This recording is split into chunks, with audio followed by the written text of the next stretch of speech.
So hey guys, welcome back to our another love story episode 18। मेरे को समझ भी नहीं आ रहा भाई ये कहाँ तक जाएंगे एपिसोड सच में। मुझे तो लगता है 100 क्रॉस करेंगे। 100 ज़्यादा ही कर सकते हैं। नहीं 100 तो नहीं जाएंगे यार। चलो फिर बैट लगा लेते हैं। चल लगा लेते हैं। 100 नहीं जाएंगे। चलो तो गाइज लास्ट हमने आपको बताया था कि हम लोग दिल्ली में मिले थे और एक दिन हम की पूरी कहानी हम आपको बता चुके थे। नेक्स्ट डे हम लोग ने सोचा कि भाई अभी चलो बाहर निकलते हैं, थोड़ा घूमने फिरने जाते हैं। और उस टाइम पे मैं आपको बता दूं कि कोरोना ना चाइना में आ चुका था और इंडिया में भी ऐसा हो रहा था कि हाँ केसेस आ रहे हैं काफ़ी सारे, बट प्रॉपर नहीं आया था। बट ये था कि 1-2 केसेस आ रहे हैं ऐसे करके। तो भाई हम लोग बाहर जैसे ही नीचे उतरे तो हमने देखा वहाँ पे चाइनीज घूम रहे मास्क लगा के और हम एक दूसरे से बात कर रहे हैं कि साले अपने देश छोड़ के यहाँ पे आके कोरोना छोड़ रहे हैं। हाँ सच में ये बात हुई थी। हाँ और ऑब्वियसली उन्हीं को दिखा रहता था। पहले मास्क कौन पहनता था? या तो हॉस्पिटल्स में दिखते थे या तो वो आते थे भाई बाहर से, चाइना के जापान के, वो लोग ज़्यादा मास्क दिखते थे मास्क लगाए हुए। तो हमने भाई देखा उस दिन क्या है ना कि दिल्ली में कोई इलेक्शन थे जिस दिन की ये बात है, तो बड़ा खाली खाली सा शहर लग रहा था। तो हमने कहा कि यार हम ना एक काम करते हैं, घूमने चलते हैं। तो किसी भी क्राउडेड सिटी में और किसी भी मेट्रो सिटी में ऐसे खाली रास्ते पे घूमने का जो मज़ा था ना वो बहुत ही अलग था। तो भाई हमने एक ऑटो हायर किया एक अंकल को और हमने उनको बोला कि हमको भाई मेन जगह घुमा दो ये। तो वो अग्रसेन की बाड़ी, हमने काफ़ी सारी जगहें घूमी, मतलब बहुत सारी जगहें हमने कवर की। ये संसद भवन वगैरह और इंडिया गेट ये वही है ना। यहाँ पे तो गेटवे ऑफ इंडिया में बड़ा कंफ्यूज हो बाप रे, मुंबई और दिल्ली के इसमें कि गेटवे ऑफ इंडिया कौन सा है और इंडिया गेट कौन सा है। ये सारी चीज़ें हमने जितना हम कवर कर सकते थे हमने वहाँ पे मस्त भाई घूमा। अंकल बेचारे बाहर खड़े थे और हम घूम रहे थे। अब जो ये मैं आपको जगह बता रही हूँ ना, जो सीढ़ियों वाली जगह थी, जो मैं आपको अग्रसेन की बाड़ी बोल रहे हैं जिसको हम जो भी है वो, लेकिन है कुछ ऐसा ही नाम उसका, मुझे याद नहीं आ रहा। तो वहाँ पे ना एक ना बहुत वो है पुराना सा एक छत सी बनी हुई थी, याद करो, एक पुराना सा ऐसे बहुत पुराना सा कुछ घर सा बना हुआ था। हाँ। उसी का हिस्सा था वो एरिया। बट उन्होंने ना उसको वो ना बिल्कुल ऐसे हो गया तरेड़ खाया हुआ। हाँ। तो भाई उसमें क्या हुआ ना कि हम दोनों ना ऐसे घूम रहे थे। तो मैं घूमते घूमते ना उसके पास से जा रही थी, तो मैं थोड़ा अंदर ही खड़ी हुई थी। तो ये ना ऐसे देख रही है, इसको डर लगता है क्योंकि शुरू से ऐसे बाबू यहाँ पे क्यों, ये पागल है क्या, चल बाहर निकल यहाँ से, कभी भी गिर सकते हैं ये, ऐसे बोल रही कभी भी गिर सकते हैं ये, बाहर चल यहाँ से। तो लेके ना बाहर आ गए। तो हमने वहाँ पे फोटोज क्लिक की। फिर उसके बाद हमने संसद भवन वाली साइड जो थी वहाँ पे वो फाउंटेन था, उधर फोटो वगैरह क्लिक की। और लास्ट में ना हम लोग गए थे इंडिया गेट। तो भाई इंडिया गेट पे क्या हुआ कि ना इंडिया गेट पे ना हमने ना 2 चश्मे खरीदे, है ना। तो एज यूजुअल मैं तो उस टाइम पे क्या बार ग्लासेस बहुत मैं शुरू से कम लगाती हूँ, बट ये लगाते थे तो भाई लेके नहीं आए थे। तो इन्होंने बोला कि चल ठीक है चश्मा, तेरे को चश्मे दिलाती हूँ। तो वहाँ पे ना हमने वो चश्मे खरीदे 2 अपनी पसंद से दोनों ने। और एक तो आपने टॉय लिया था वो फूकरी सी बजाने वाला। ये हमेशा ना वो जो ऐसे करके फूकरी सी बजाते नहीं, वो ऊपर जाता है ऐसे करके, तो वो ले लेते हैं। फिर इन्होंने ये ले लिया। अब मेरे लिए तो भाई ये वाली सारी चीज़ें कि हम ऐसे घूम रहे हैं ऐसे ये ड्रीम की तरह था। और हाँ ये जो मेरा सपना था ना कि मतलब कि मेरा जो पार्टनर है वो मेरे बैग लेके घूमे, तो वो यही पूरा हुआ था। क्योंकि वो मेरा क्यूटी पाई सा एक पिंक कलर का बैग था और ये उसको पीछे टंगा के घूम रहे थे, जैसे मतलब मैं कुछ भी कर रही थी या ऐसे करके, तो ये ऐसे कर रहे थे। फिर उसके बाद हमने वहाँ से खाई भेलपुरी ली थी ना हमने एक अंकल से, याद करो। और एक तो कुछ और खाया था यार बहुत टेस्टी, पता नहीं कोई टिक्की थी कि कचौड़ी थी, खस्ता खाया था हमने भाई वहाँ पे, गुड़गांव के बहुत फेमस है। तो हमने वो खाया और हम इतना ज़्यादा हमारा पेट मतलब फट चुका था ना खा के कि भाई मतलब चूँकि थोड़ा मिला के ना हम लोग खाए जा रहे थे, बहुत ही कम लेकिन खाए जा रहे थे। फिर भाई वहाँ पे हमने मस्त घूमा, एक दूसरे की फ़ोटोज़ खींची, वीडियोज़ बनाई और बहुत मज़े किए। और फिर हम गए जंतर मंतर पे गए थे, याद है। तो भाई जंतर मंतर पे हमको ना बहुत सारे डॉग्स थे, तो उनके पपीज़ थे जो 2 महीने के 3 महीने के होते हैं ना, भाई वो इतने प्यारे थे। जंतर मंतर तो हम क्या घूमते, हम ना वहाँ पे डॉग्स को लेके बैठे हैं, मस्त उनको प्यार कर रहे हैं। एक अपने आप को फालतू में मिट्टी में दबाया जा रहा है, वो कुत्ता खुद ही खोद के। तो मैं ना उस टाइम पे मैंने इनके बारे में ये चीज़ ऐसे नोटिस की कि यार उसको एनिमल से कितना ज़्यादा प्यार है। हालांकि मुझे भी बहुत ज़्यादा प्यार था, लेकिन इनको मुझसे भी ज़्यादा प्यार था। मतलब कि भाई जैसे एक होता है ना कि आपके कपड़े ख़राब हो रहे हैं तो आप थोड़ा सा अवॉइड करते, उन्होंने वाइट कलर की हुडी पहनी हुई थी, बट ऐसा कुछ नहीं था। ये नॉर्मली ट्रीट कर रहे थे, उनको गोदी में लेटाना, उनको किस करना, पकड़ना, ऐसे करके। और सब लोग हमको ही देखे जा रहे थे वहाँ पे, क्योंकि हम ही इकलौते थे जो बैठ के ये काम कर रहे थे डॉग्स वाला, कि भाई उनको प्यार कर रहे हैं जो भी लोग आए हुए थे। तो भाई ये सब, और फिर जंतर मंतर में घूमने के बाद और एक दूसरे का फोटो सेशन करने के बाद, अच्छा फोटो सेशन में एक वहाँ पे ये भी चीज़ आई कि थोड़ा लड़कियों की तरह बैठना। मैं जो सोलो पोज देती हूँ ना, मैं थोड़े लड़कों जैसे देती हूँ, शुरू से ही मैं ऐसे बैठती हूँ। मतलब मुझे आदत नहीं है कि भाई मैं टांगे ऐसे करके ऐसे, मुझे आदत नहीं है। ऐसे लेग्स ओपन करके कूल गाय बन के मैं बैठना पसंद करती हूँ हमेशा अपने पोजेस में। तो ये मुझे वहाँ से थोड़ा लड़कियों की तरह बैठना, तो मैंने ना एक ऐसे मतलब शोल्डर डाउन करके पोज दे दिया लड़कियों वाला, ज़्यादा ही कुछ। तो फिर ये हंसने लग गई, कहती बस इतना भी नहीं चाहिए तो हमने भाई ऐसे मस्ती की। और फिर जैसे ही हम जंतर मंतर से बाहर निकले तो वहाँ पे एक पानी पूरी वाले भैया खड़े थे, कहती है पानी पूरी खाएगी? मैं मना थोड़ी कर सकती हूँ। मैंने बोला हम खा लेते हैं। फिर हमने वहाँ पे भाई पानी पूरी खाई। और दिल्ली तो आपको पता ही है कि स्ट्रीट फूड के लिए कितना ज़्यादा फेमस है, और भाई मज़ा आ गया। फिर हमने पानी पूरी खाई और फिर हम उसी ऑटो से जिसमें हम गए थे अंकल के साथ, हम अपने होटल वापस आ गए। तो भाई कहानी यहाँ पे ख़त्म नहीं होती है होटल की। उसके बाद हमने क्या किया, इन्होंने मुझे बोला कि चल कुछ रील्स शूट करते हैं। मैंने कहा चलो ठीक है भाई, कर लेते हैं रील शूट। अब रील शूट जब की हमने क्या बोलते हैं वहाँ पे, तो कुछ रील्स हमने मिरर के सामने शूट की, ठीक है। कुछ पे मेरे को गाइडेंस मिली, ऐसे ऐसे करना है।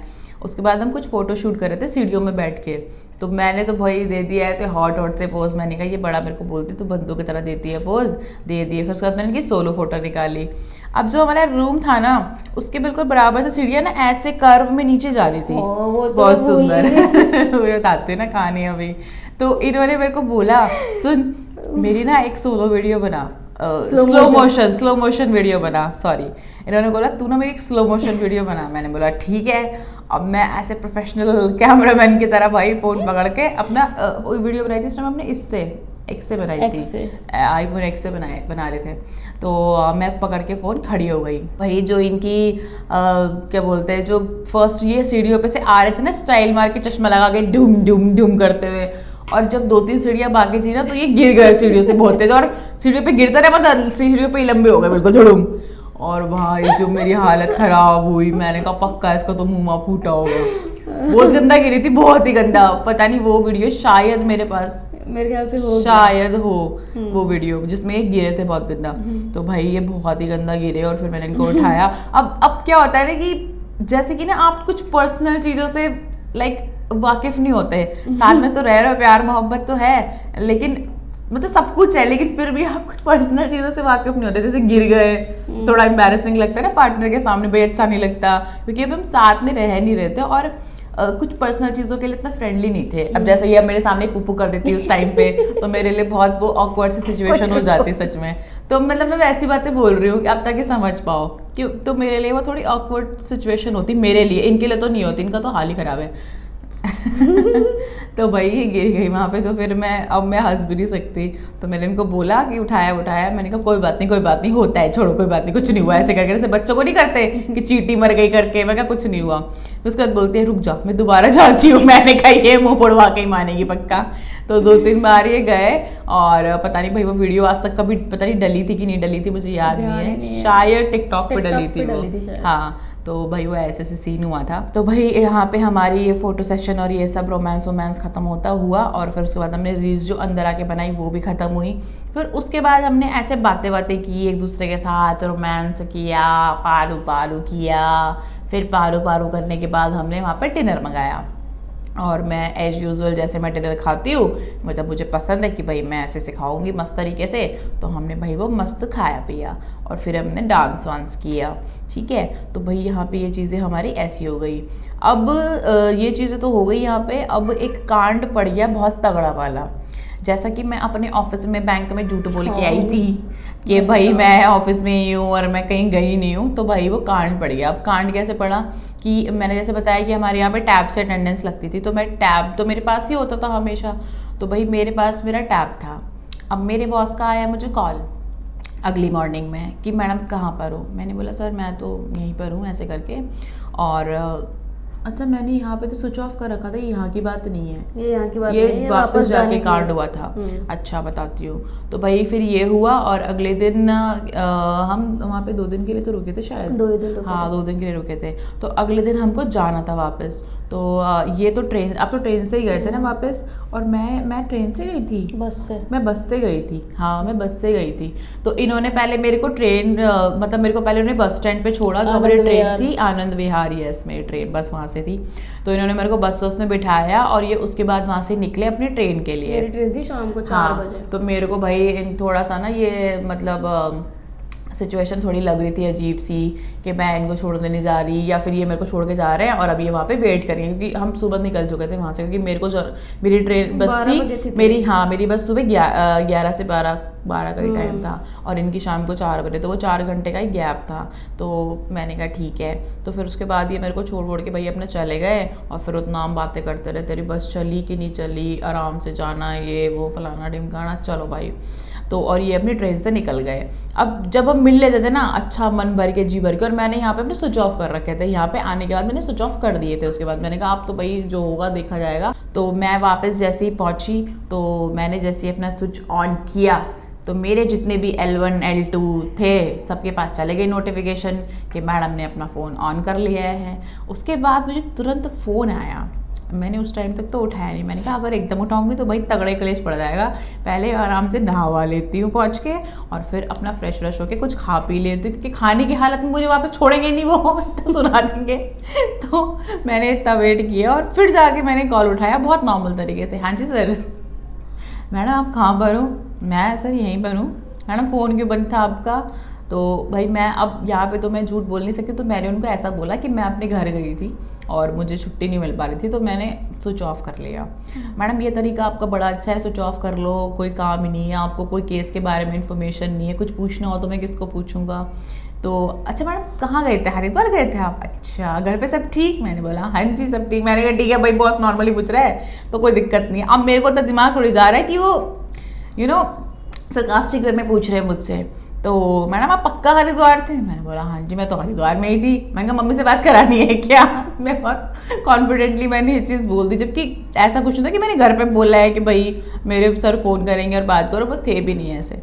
तो उसके बाद बोलते हैं पक्का आप हरिद्वार ही थे ना, आप दिल्ली तो नहीं थे? अब जैसे ही उन्होंने ये चीज़ बोली कि आप दिल्ली तो नहीं थे, भाई मेरी हालत ख़राब। मैंने कहा भाई जासूस छोड़ रखे है कि मेरे पीछे जो इतनी जानकारी मिल गई। मैंने कहा क्योंकि कौन बताएगा यार उनको कि मैं वहाँ पर हूँ। किसी ने बताया ही था, जो बात तूने बोली थी ना कि लोकेशन ऐसा कुछ नहीं यार, टैब से जाती है, टैब में होते ही जब आप लॉगिन करोगे तो जाएगी। क्या जब आप लॉगिन ही नहीं करोगे तो कैसे जाएगी लोकेशन? हमारा तो टैब ऑलरेडी लॉगिन रहता है ना, हमारी तो सारी चीजें उसमें एक्टिव रहती है ना, हम एप्लीकेशंस कभी वहाँ पे लॉग आउट कर ही नहीं सकते ना। अब तो समझी नहीं यार, कैसे? चल छोड़, तो आगे बता। मैंने तो ये चीज पहले भी बताई थी कि ये बात है ना सर को किसी ने बताई है, लोकेशन ऐसे नहीं जाती। ऐसे कैसे लोकेशन चली जाएगी? किसी की प्राइवेसी होती है, कुछ होता है, ऐसे जा ही नहीं सकती। जब टैब ही ऑफिस से प्रोवाइड कराया गया है, नहीं जा सकती। कितना ऑफिस से प्रोवाइड कराया गया? अच्छा ठीक है, हम यहाँ पे बहस नहीं करते हैं। नहीं होता, उनके पास बहुत एक्सेस होता है। नहीं जा सकती, मेरे से लिखवा ले, नहीं जा सकती भाई। ठीक है चलो भाई, हमने मान लिया कि हमारे लोकेशन के पास नहीं जा सकती, लेकिन उन्होंने मुझे ये बोला कि मैडम आप दिल्ली में तो नहीं थे ना? मैंने बोला नहीं। तो उन्होंने मुझे बोला कि मेरे पास आपके टैब की लोकेशन है, क्योंकि आपका टैब की लोकेशन मैंने ट्रेस की और आप दिल्ली में थे 3 दिन। अब जब उन्होंने ये चीज़ बोल दी तो ऑब्वियसली अब मेरे दिमाग में तो ये आएगा कि भाई उन्होंने टैब को ट्रेस किया है या जिस भी तरीके से लोकेशन निकाली, उनको ये पता है कि मैं दिल्ली में हूँ। तो फिर मुझे ये चीज़ एक्सेप्ट करनी पड़ी कि मैं दिल्ली में हूँ। तो ये पहला एक ऐसा इंसिडेंट था जहाँ पे मुझे अपने मैनेजर को पूरी कहानी बतानी पड़ी, मतलब कि मैंने पूरी कहानी अपनी बता दी, क्योंकि मैं छोटे मोटे झूठ बोल सकती हूँ, लाइक ऐसा कि मैं घर गई थी, वो भी हंस के मुस्कुरा के, और मैं मुस्कुरा देती हूँ ना हर बात में, तो सामने वाले को 2000% विश्वास हो जाता है कि ये झूठ बोल रही है दाल में कुछ काला है। क्योंकि मेरी ना एक नेचर है, अच्छी या बुरी मुझे नहीं पता, कि मैं सामने वाले को हमेशा सच बताने की कोशिश करती हूँ झूठ में, कि उसको सच पता चले। मैं चीज़ों को हाइड रखना ज़्यादा पसंद नहीं करती। तो मैंने उनको पूरी चीज़ें बता दी कि ऐसे ऐसे ऐसे करके है, और ऐसा भाई यहाँ पे हमारा सीन चल रहा है और मैं उनसे मिलने गई थी। और फिर मेरे बॉस ने आपकी तस्वीर मांग ली मेरे से, अच्छा फोटो दिखा, फोटो तो दिखा। और थोड़ा सा उनके लिए ये चीज़ थोड़ी सी मेरे सामने तो उन्होंने ये चीज़ नहीं दिखाई कि थोड़ा मतलब लाइक उस जगह के लिए ऐसा लेस्बियन रिलेशन थोड़ा अलग दिखता है, क्योंकि नहीं थे भाई ऐसे केसेस उस टाइम के लिए, तो कि भाई लोग ऐसे ओपनली सामने आए या फिर कोई ऐसे बताए। तो उन्होंने मुझे बोला तो पहली ऐसी लड़की है जो मुझे इतनी सारी चीज़ें शेयर कर रही है। मैंने बोला हो सकता है सर आपको कोई पहला ही मिला हो ऐसा कि जो ऐसा इंसिडेंट शेयर करे। तो बोले अच्छा, बता के तो जा सकती थी ना, मना थोड़ी करता, लेकिन पता तो होना चाहिए ना तू कहाँ पर है ये वो ऐसे करके। मतलब हमारे काफ़ी अच्छा मतलब उनकी भी मैं आगे आपको बात बताऊंगी। बहुत अच्छे। आज अगर हम साथ में यहाँ बैठे हैं ना तो सिर्फ उनकी बदौलत। और अनफॉर्चुनेटली कि वो अब यहाँ पे नहीं है, वो भगवान जी के पास जा चुके हैं। और ये भी मैं आपको इंसिडेंट बाद में स्टोरी के साथ साथ बताऊंगी। तो भाई ये सब सीन हुआ और मैंने इनको बताया कि मैंने नाम लेके मैंने उनको बता दिया सर को ये चीज़ कि ऐसे ऐसे है। अभी जब उनको ये चीज़ पता चली तो मेरे जो प्रीवियस बॉस थे उनके साथ मेरी बहुत अच्छी बॉन्डिंग है, मुरादाबाद में है वो, मेरी बात होती है उनसे अभी भी कभी कभी। तो ये चीज़ उनके पास भी चली गई। तो भाई वहाँ से फ़ोन आता है, मैडम बधाई हो। मैंने कहा सर किस बात की? मैडम अभी आपने बताया ना, मतलब सर का नाम लेके उनको। तो मैंने कहा सर वहाँ पे पहुँच गई बात। हाँ मैडम हमसे थोड़ी छुप सकती है, तो फिर कब मिलवा रहे हो? अब ऐसे जब आपका एक ऐसा रिलेशन होता है ना तो आप बहुत ऐसा फील करते हो कि यार मतलब क्या बताऊँ अब मैं, क्या शेयर करूँ आगे, क्या बोलूँ। तो ऐसे ऐसे करके बात हुई। मैंने बोला जल्दी मिलवाऊंगी सर, ऐसे ऐसे करके मतलब हमारी बात हो गई। फिर मैंने इनको पूरा इंसिडेंट शेयर किया कि भाई ऐसे ऐसे करके चीज़ हुई है ऑफिस में। मेरे बॉसेस को पता चल चुका है कि ये कहानी है और मैंने बता दिया। और भाई ये इस चीज़ के लिए तो बहुत डरते थे, इनको तो कभी कुछ शेयर नहीं करना किसी से, लेकिन मैं इस चीज़ के लिए कभी डरती नहीं थी कि मुझे किसी को बताना नहीं है, कुछ नहीं है। तो मैं उनको ओपनली ये चीज़ बता चुकी थी, क्योंकि मुझे ये पता था कि कल के टाइम पे मुझे इस मिलना भी होगा, रिलेशन भी है, और उनको किसी अलग तरीके से पता लगे, गलत तरीके से पता लगे, तो मैं उनको सामने से ही क्लियर कट करके बता दूं कि भाई मेरा ऐसा है। अगर आप, और मैंने ये भी बोला कि आपको मेरे ऐसा होने से कोई प्रॉब्लम तो नहीं है। तो उन्होंने मुझे बोला पागल है क्या तू, मुझे क्या प्रॉब्लम होगी तेरे ऐसा होने से? ठीक है वो तेरी चॉइस है।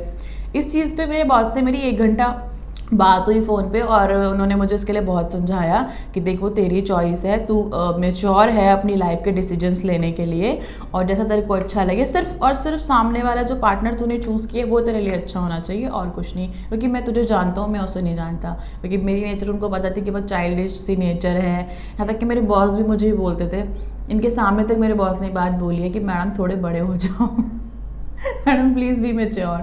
तो वो मेरा नेचर थोड़ा ऐसा था कि मैं बहुत प्रोफेशनली बात कभी कर ही नहीं सकती थी, तो वो सारी चीज़ें थी। तो यहाँ से शुरुआत हुई मेरी मेरे प्रोफेशनली मुझे ये सब चीज़ें जो मैंने रिवील आउट की कि भाई मेरा ऐसा है और मैं ये हूँ। तो यहाँ से ये मैंने एक शुरुआत कर दी थी, पहली बार किसी को इतना डीप बताया अपने बारे में कि मेरा ऐसा है और मुझे उससे शादी करनी है। यहाँ पे भी मैंने यही चीज़ रखी। तो मेरे सर ने मुझे ये बात भी बोली थी कि अच्छा तुझे तो उससे शादी करनी है, उसको भी तेरे से शादी करनी है कि नहीं? मैंने कहा ऑफ कोर्स जब मैं करूँगी तो वो भी करेगी ना शादी मुझसे। बोलते चल देखते हैं। तो आज की कहानी को यहीं पे विराम देते हैं गाइज।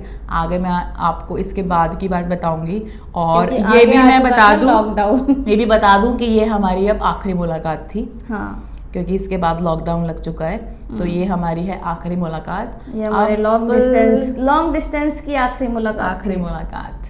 बहुत ही खूबसूरत 2 दिन 3 दिन हमने साथ में बिताए, और बहुत फनी सीन भी है जो हम यहाँ पे बता नहीं सकते ना, सॉरी क्या करें, वो पर्सनल है, थोड़े नहीं बहुत पर्सनल है वो।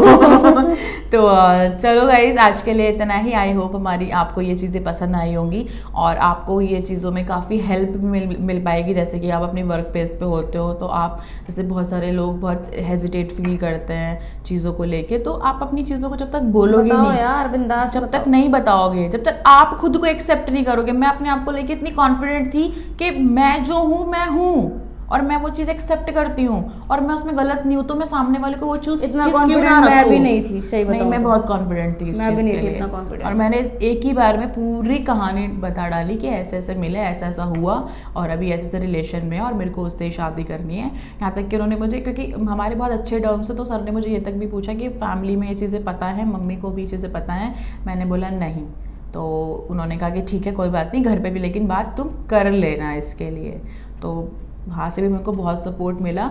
तो हम क्या करते हैं ना, हमारी नेचर कैसी होती है, हम पहले ही जज कर लेते हैं कि भाई यहाँ पे अगर हमने ये बता दिया तो ये हो जाएगा, वो हो जाएगा। कुछ नहीं होता। उसके बाद मैंने बहुत अच्छे से ज़िंदगी जी अपने ऑफिस में, क्योंकि मेरा ग्रुप बहुत ही प्यारा था। इनके बारे में पूछ रहे थे, और जीजा जी कैसे हैं, पायल कैसी है, मतलब ऐसे बातें होती थी तो मेरे को अच्छा लगता था, क्योंकि मैंने अपने लिए वो लाइफ चुनी है। अगर आप खुद ही अब हेजिटेट हो रहे हो कि भाई लड़की के साथ रिलेशन है, क्या सोचेंगे, तो फिर आप खुद ही कॉन्फिडेंट नहीं हो भाई। जब तक आप खुद इस चीज़ को एक्सेप्ट करके नहीं चलोगे ना कि मेरा रिश्ता प्योर है, मेरा रिश्ता अच्छा है, सच्चा है, तो सामने वाले को आप उस चीज़ के लिए कन्विंस कभी कर ही नहीं सकते। पहले अपने अंदर से वो हेजिटेशन निकालो, तब आप सामने वाले को वो चीज़ अपनी रख सकते हो। और जब आप डंके की चोट पे अपनी चीज़ें रखोगे ना, तो सामने वाला कैसे एक्सेप्ट नहीं करेगा, क्योंकि लाइफ तो आपकी है और आपने अपने लिए चूज़ की है। क्योंकि सामने वाला आपका कॉन्फिडेंस लेवल देखता है कि आप कितने कॉन्फिडेंट हो अपने आप को लेके और अपनी लाइफ को लेके। तो भाई आज का ज्ञान बहुत हो चुका है। मेरा बस यही कहना है कि अपनी चीज़ें रखना सीखो और सब कुछ अच्छा होगा। और आगे की कहानी, अब जो कहानी अब शुरू होने वाली, क्योंकि मैंने बताया कि ये हमारी आखिरी मुलाकात थी, तो इसके बाद क्या कहानी हुई वो मैं आपको बताऊंगी। और मैंने सर की जो बात बताई, उनका क्या मुख्य परफॉर्मेंस रोल था इस पूरी लव स्टोरी में हमारी, वो मैं आपको अगले एपिसोड में बताऊंगी। तो उसके बाद बहुत ही बैड फेस आने वाला है, क्योंकि बहुत कुछ फेस किया था उस लॉकडाउन में, तो वो मैं आपको अगले स्टोरी में बताऊंगी। चलो thank you so much for watching guys. Tata, bye bye, good night.